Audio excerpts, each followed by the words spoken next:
Hello বন্ধুরা, তো আজকের লাঞ্চে আমার রয়েছে খিচুড়ি।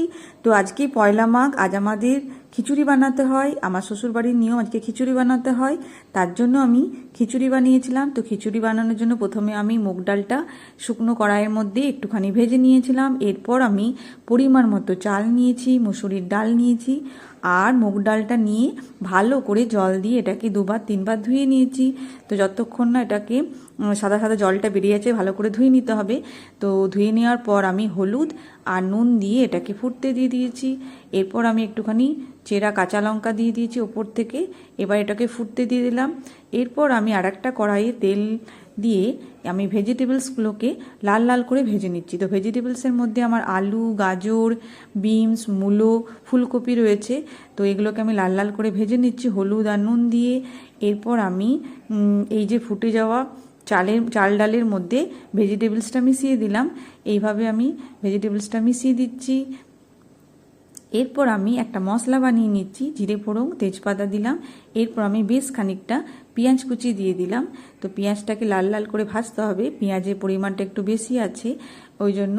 তো আমার হাজব্যান্ড আমাকে হেল্প করতে চলে এসেছে রান্নাঘরে।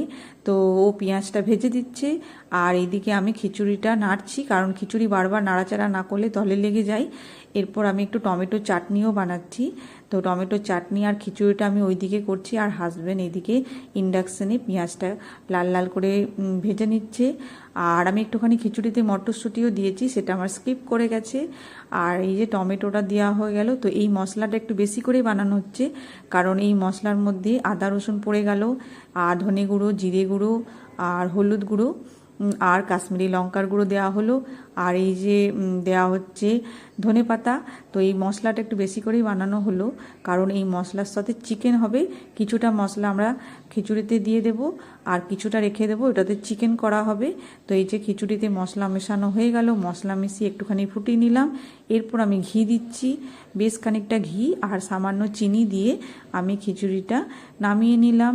খিচুড়ি আমার রেডি হয়ে গেছে, আর ওই মশলার সাথেই একটুখানি চিকেন দিয়ে আমার চিকেন কষা রেডি হয়ে গেল।